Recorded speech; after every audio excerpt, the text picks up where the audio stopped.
Welcome to Vibing in the Virtual Space.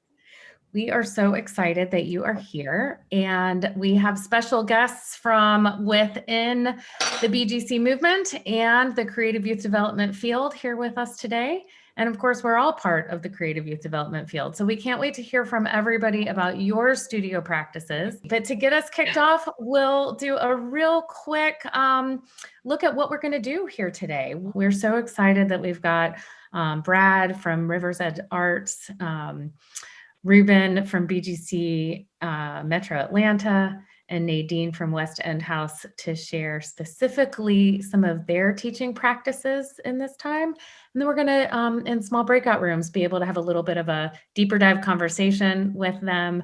And then we'll share out some new ideas and practices that you might be interested in adapting or adopting for your work. And with that, I'm actually going to turn it over to Nadine. We'll have all of our guests introduce themselves, and Nadine's got our go around and intros for us. Hello. I'm Nadine Martinez. I'm Director of Visual and Performing Arts at West End House. I know we're going to start this. Also, it's very important to really state our pronoun. So I'm in the she series pronoun. And when we're going to go around, you're going to share your age without saying your age. So for example, I'm Nadine Martinez from West End House, She Series program, and the movie Star Wars happened. I'm going to actually go ahead and turn it over to Ruben to keep us going with a little energizer that we got excited about that BGC MA enjoys. Go ahead. So is everyone comfortable, relaxed, thumbs up, thumbs down? Okay, don't be, because you're going to have to move. So what we're about to do, this is a musical scavenger hunt. I'm going to give you a clue. You're going to have to go somewhere in your home, your office, wherever you are, and find an item that represents the clue that I'm telling you. If you get it right, you get a ding ding, which is a bell. You get it wrong, you get a buzzer. Those are my electronic buzzers right now. It's pandemic. All right, so everybody ready? Thumbs up. All right. So the first one is, if the floor is dirty, I shouldn't be too far. You can also use me to pretend to play guitar. Go find me something. What we got? A dirt devil? Is that a bizzle? Broom. That's the one I was looking for. Very good job. Brooms everywhere. So this is something that we use at BGCMA a lot with our kids, because sitting in front of the computer can be very draining and it gets very monotonous. So this is something that I do with a lot of our virtual activities, even with our staff, to get them up, get them ready, just to get them going around. And normally I do 8 to 10 questions, but we don't have that kind of time. But it just gets them going, gets them excited, and normally I play music too.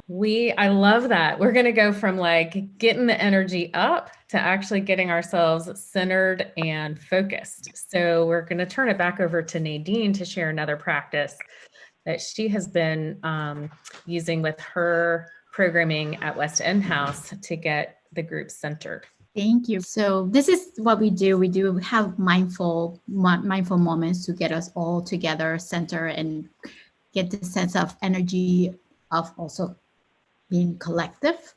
And we can do several ways. While we are trying to set in, there's some touchstones that we offer, and then you take if you need. If you don't need it, you leave it there. And I'm going to share with you some of the touchstones. Is encourage openness with each other. Listen. When you're unsure, turn to wonder. You always turn to wonder. Mistakes are opportunities, not failures. Be adaptable. And if you feel you're in a hurry, just pause. Breathe in. However you are, however you want to do, you just breathe in because it's yourself. Breathe in, breathe out. And now as a collective, we're gonna experience moment of silence, and you can close your eyes, leave them open, turn off your camera, stand up and stretch, do whatever you need. It's on you. And we're gonna try to stay like that in silence for 1 minute. Starting now. And slowly come back. And I'm going to repeat one more time our touchstones: take, leave, or share. Encourage openness with each other. Listen. When unsure, turn to wonder. Mistakes are opportunities and not failures. When you go so fast, just pause. Thank you for sharing the moment with me. Those are some offerings that could also sound really similar to or become part of an organization's or a group's agreements with each other or ground rules. And we'll take just a couple of minutes to refresh our memories or introduce, if you're new to the Vibing series, the agreements that this community has crafted through this workshop series. The way that we've created ground rules in this series is we used the Zoom whiteboard. What you can see on the left is the Zoom whiteboard, and we use the annotation tool.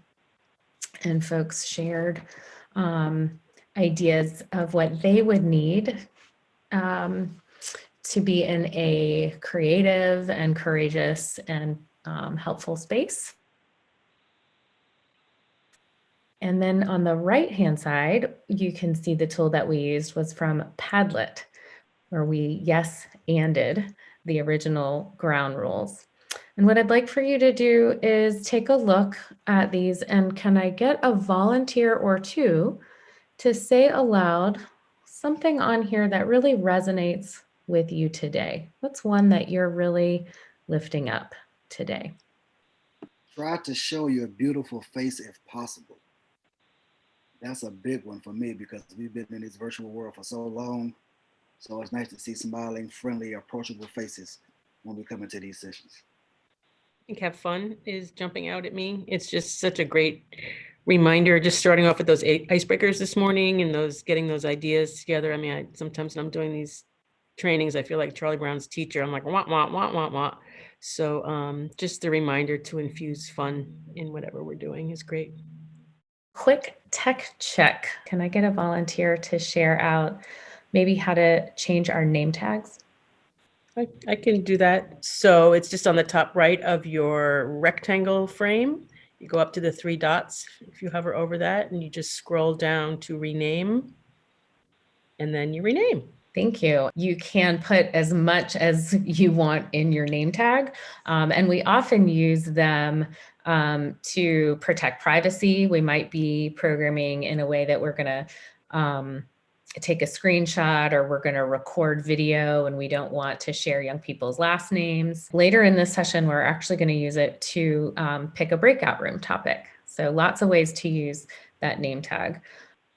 There's 2 other quick tech checks that we want to name. One is the chat. I think we're all familiar with how to participate in the chat. That has become a way for many young people that we know to be able to participate if there's a lot going on in their background. Maybe it's not a quiet space, but they really want to be able to add their voice. So normalizing that. And then the reactions button is a fun way to let people know that, like, yep, I heard you, or that's exciting, or you're hilarious.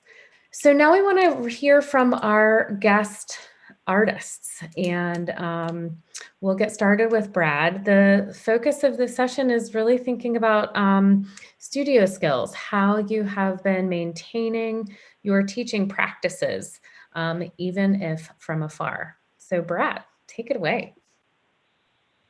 Great. Thanks, Rachel. Really great to see everybody and great to see all these fellow teaching artists. This is really, really awesome. So thanks for the opportunity to talk with you all today. I'm the Artistic Director at Riverzedge Arts, and we are located in Rhode Island. And we are located in a post-industrial mill town called Woonsocket that has kind of dealt with all the, or is the poster child for all the post-industrial things that happen to these cities as the mills, and our mills happen to be textile mills, closed. So the past 50, 60 years have been a really under-resourced city, but with lots of interesting physical and cultural assets to it. Mainly a super awesome, diverse population, and super amazing old mill buildings and a river running right through the middle of town. That is the whole reason why the mills were here in the first place. And so our model is a social enterprise model. We mainly work with high school teens in 4 different artistic and design disciplines: graphic design, screen printing, a media art studio, and what we call a public art lab, which is more interdisciplinary art and design projects. And so our youth get paid wages to be in our program, and then they work on real world client-based projects. So our screen printing studio is screen printing t-shirts and apparel for paying clients. Our graphic design studio is doing actual real world website design, logo and branding design. We are doing billboards for a Crushed COVID campaign for our local, for actually Blue Cross Blue Shield Rhode Island right now. And our public art lab does murals and exhibition design, and kind of all the things in between. And so in this virtual time, we went from in March all virtual to a hybrid model in the summer to actually all in person in the fall. And then our governor took another pause again in our state just before Thanksgiving. So we went all virtual again, and we are all virtual currently. So what we did in the fall, and what we did again what we did in last spring already, a year ago almost, and then what we did again when we had to shut down again, is we actually sent home, for our graphic design studio, we sent home all our iMac desktops to them so they can continue working on projects at home. So they have our iMacs at home. For our screen printing studio, we sent home more or less mini screen printing kits and some design kits so they can continue, obviously not necessarily printing the t-shirts that we print for clients, but we are working on designs for, currently like Valentine's Day cards. So they're working on designs for cards and designs for new Riverzedge merchandise itself. So we have an online shop. So we also, do design and make our own merchandise. So they're working on things like that. So they have the kits to do that stuff at home. And for our public art lab studio, we sent home paint, canvases, and other art supplies so that we can actually be making paintings and some other things at home. And that's kind of what I'm going to talk about now. Our public art lab isn't always necessarily the first client-driven studio to have kind of the income and revenue generation. So we're always looking for, more contextual and real-world projects for our public art lab to do when we don't have necessarily public art commissions going on. And so what we often do is we turn to our city and kind of our idea of place kind of as a context and pedestal for creation. And so what we do is we, look at what our city needs. I am often talking with, our mayor, our Department of Public Works and Engineering, our State Department of Environmental Management, and neighboring organizations to actually look at what are some issues that our city really is looking at, and what is maybe our livability study saying for the city, and what do they really want to look at doing. So we often kind of take those notions and then look at spaces in our city so that we can maybe look at redesigning through public art, through better design, through better landscape architecture. And we identify those spaces, and then our public art lab students actually work on those things. So right now, what we have done is actually look at, this is an actual aerial image of a park 2 blocks from actually where we're located. And we're looking at redesigning that for, now, because really it's a big old park, unused, right on the river. It has falling apart basketball court and an old baseball field and a broken down pavilion, and no one uses it. So how can we reuse that space? So what we've done is we've sent home photocopies of these aerial shots to our public art lab youth with sheets of vellum, micron markers, an architectural ruler scale, and then some like architectural templates for like shrubs and benches and things like that. And then also magazines that they can cut pieces out to kind of paste on. So what we do is actually have them kind of overlay their ideas onto these public spaces so that then we can kind of take their ideas and as soon as kind of we're back in person, which we hope, later on this spring, we're going to be talking with the city to actually implement some of these designs and these ideas. And we do a lot of our own fabrication and or work with a local steel fabricator or landscape design firms to actually then, mentor and teach our youth, what it takes to actually do the landscape architecture and what those environmental concerns might be, especially because it's right along a river. And or, we're working with a space along a newly made bike path and what those concerns are for the Department of Environmental Management. So all those things. So we have real world mentors come in and talk to our youth online as well. So we have, the bike paths overseen by the Department of Environmental Management. They've come on our Zoom call and talked to our youth. Some of this stuff is actually overseen by the National Park Service, since our city is a very historically relevant city in this whole region.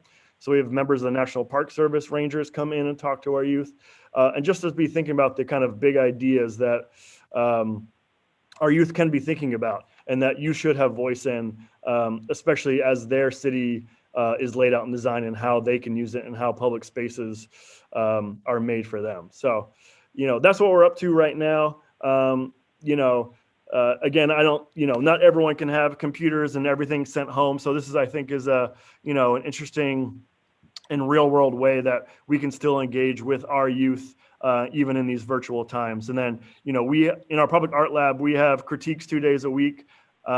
They're still paid for their virtual work online. They're getting paid for 6 hours a week of work right now. So we meet every Tuesday, Wednesdays, and Thursdays. We have critiques on Tuesdays and Thursdays on whatever project we're working on that week. So yes, that's kind of how we've laid out our virtual time. And again, we're really pushing to get back in person again. Our youth are telling us that they have told us they need to be here. That's why we return in the fall in person, and we're looking to get them back in the building as soon as it's safe again. Thank you, Brad. So Nadine, let's hear about what's going on at West End House. Hey, thank you for being here. This is a very exciting theme for me because we're at West End House, have the motto similar to Boys and Girls Club, the movement, whatever it takes to make it happen, especially more during crucial times. So one thing at this moment, we're doing hybrid version. So we are doing programs on site and also remotely, in the site because we are very isolated just to make sure everything is safe. One of the things that especially we do programs that are music, visual arts, digital arts, dance, and theater. So we do it all rounded. But for this one, I want to focus on the dance facilitation for two reasons. One, I am a dancer. Dance is in my heart. And two, usually dance is the one that is overlooked at many moments. So in this, really the main focus when we are at this moment providing facilitation is access. We want access, and we want to provide access to the variety of youth, and that means also with different skills. And sometimes they're all in one space.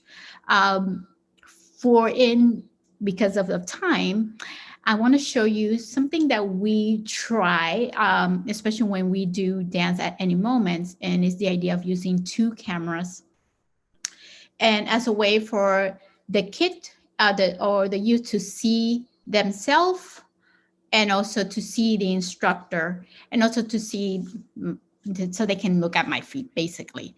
But before we do that, can you pass to the next slide, Rachel, so I can show the other pictures? So we celebrate. We can, any little moment. This is a time we were celebrating. We had a virtual assembly, and some of our kids were teaching us how to do the class, and we were following from everybody from the virtual world. And when I say that we focused on exploration, creation, and chance when we are diving through all the programs, and this is example of two of them. The one in the left, we have two of our overall performer, because they do music, they dance. They were working on their dance skills, and they were finding a way of how to share it to the world.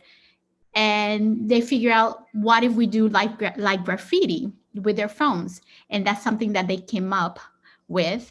And to the point that it was added into our winter showcase, that this year was virtual experience.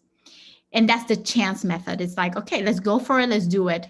And on the right is also, this is visual arts. Also, her focus is visual arts, but also mover. And she was trying to find a way to add her portrait, but also some positive words around it. And we found a way to place it. And the next point for her, she wants to find a way of how to add movement to it. So that's we steer in the creative and exploration time. Because I really want to show how is this, I don't know who wants to move just for a few seconds with me to do some exploration. And maybe when you want, you can do your creation, and maybe later we do some chants. So you can see my body from here, but also you can see my feet from the second screen. Amazing. So I will start usually with them. Great, welcome. How are we doing? Okay, everybody, let's focus and let's explore the space. So we can go up and we can go down. You can go side. You can close. You can open, and allow them to do that many times. And some of them, they do different dynamics. They do it, and that's the moment that they can go free, however they want to do it. And then all of a sudden I say, okay, friends, so now we did the exploration. Now we're going to create. So I'm going to give you, and that hypothetically 2 minutes. You can turn off the camera. I'll put some music, and you just create using your 4 points of exploration, which can be up, down, right, and left. They do and create, turn off, magically 2 minutes come out, open up, and then we share. Awesome. We'll share, and then I appoint, for example, Susan. Susan, which should be the first movement that we should start? And she say, well, maybe Ruben's movement. So we learn all together Ruben's movement, and then like that, we stitch it in, and voila, we have a chance dance. Okay. Thank you so much. My gosh, the simplicity and powerful impact that 2 cameras make. That's amazing. With this notion that any place can be a dance floor, any place can be an art studio, any place can be a creation station. I love it. Awesome. Well, speaking of high energy and making music at home, Ruben, let's turn to you. So I'm Ruben Royster. I am the regional director for studios and production for Boys and Girls Club of Metro Atlanta. That simply means that I'm responsible for all the music studio production programming that happens within our organization. So with that being said, we have 6 studios. So when the pandemic hit, obviously we could not put kids in the studio. We couldn't be, some of our studios were small, some of them were large, and then the staffing structure changed altogether. So we were not able to get kids in the studio. So my thing was, how can I create something, or how can we still teach elements of the studio, but not be in the studio? So there were 2 things that were very important to me. Number 1, it had to be low tech and high quality. And number 2, it had to employ youth voice, period. Those were the 2 most important things. Anything else didn't matter because of what we were going through. So what I did was I created this series called the Out of Studio Workshop Series. What it is it was 4 workshops that brought elements of things that we do in the studio. So what do we do in the studio? We make beats. We write songs. We learn about the music business. And now we incorporate video production, right, Christopher? We do video production. So with all of that, I created 4 workshops around those 4 things. So the one I want to focus on today was a workshop we called Rewrite It and Perform It. So it was a hybrid workshop, and I piloted it in person. So it started, I had 8 kids in one place. We were all COVID-free, tested, approved, and we were in one place. So what we did was we learned song formats. I taught them 3 song formats because in songwriting, there are different formats.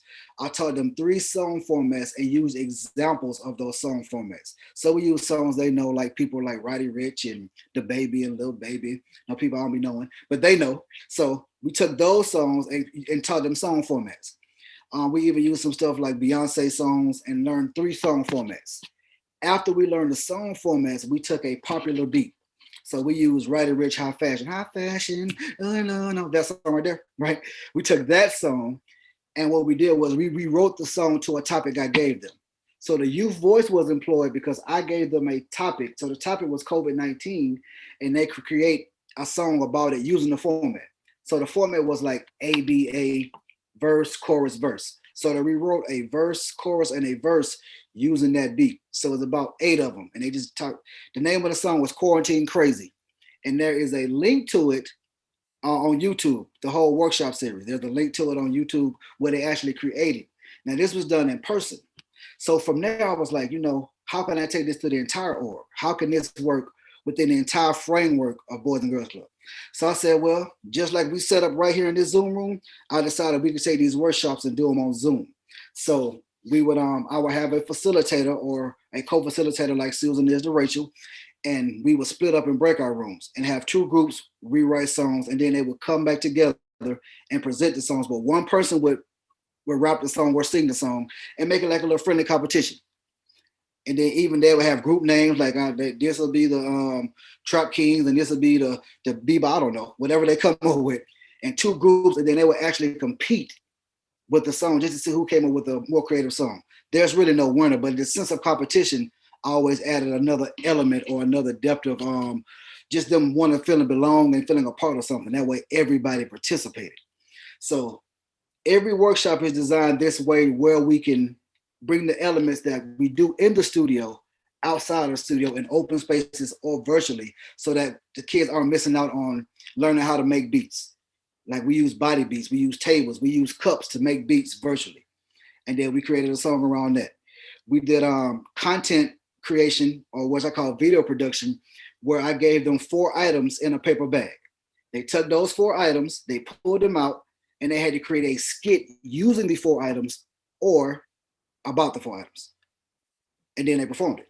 So we got performance in there, we got writing in there, we got teamwork, we got collaboration, we got all those different elements that we all as artists employ to our youth to be able to use. And then they performed it, and then I recorded it, and then that way we got video production. Just real simple ways to get the kids involved and get the kids moving, especially in the virtual space. So the pilot, like I said, was in person. I took those elements and then I brought it over to Zoom because I didn't know how it was gonna work. I ain't gonna lie. I was trying to figure this thing out. In the pandemic, I was like, man, we got no studio. We can't make no beats. And that's what we do. We go in the studio. So I just brought the studio to them. Oh my gosh, so many tools and tips and tricks for us to adapt. Thank you so much. Wow. And we're all experimenting together in this space, right? I love how you lifted up opportunities for youth voice and choice, even while providing a framework for them to bring the music studio at home. Awesome. We have been asked to kind of live in this how-to space in this vibing series. So in addition to using the Padlet, we're just going to take 30 seconds to explain what it is and how to use it. Susan, will you share real quick how we've been using it in our teaching and programming work? Yes. So one of the most tangible ways that I can think of most recently is we're in the process of updating our strategic plan to reflect our current reality of being in this digital world for much longer than any of us anticipated. And so we've used this tool to get feedback collected from teens, from adult staff, and from the board. So it all lives in one place and can kind of be referenced and updated in live time. So everybody also can come back to it and have access to it. And it's really useful because it organizes our information and our thoughts in a very clear way that really works for that kind of project and collaborative thinking. So Padlet.com, it's a free tool. There's a free app that you can download if you prefer to work on mobile. And this slide just shows you the settings screen. So you can design your Padlet in a bunch of different ways, and you can set it up so that there are anonymous or named reactions. A lot of people like the anonymity of it. So the Padlet that we're about to use is set up with anonymous. With that feature. There are commenting and reaction tools on there, and the person setting up can also require approval for comments or filter profanity. I think it's kind of funny that it says replace bad words with nice emojis. So you can customize it for your use. In this instance, we are going to use it to do a little share out of the ideas that you heard today. So we will drop the link to this Padlet into the chat, and you can click on it, and it will take you to the page where we'll ask you to share something that you want to adapt, something you might want to adopt. If there's something that you're still curious or wondering about, and we can screen share at the same time to show you how the tool gives live updates. So you can see under each prompt, there is a plus button. On your use of the Padlet, all you have to do is click the plus, and you can begin answering or providing your input.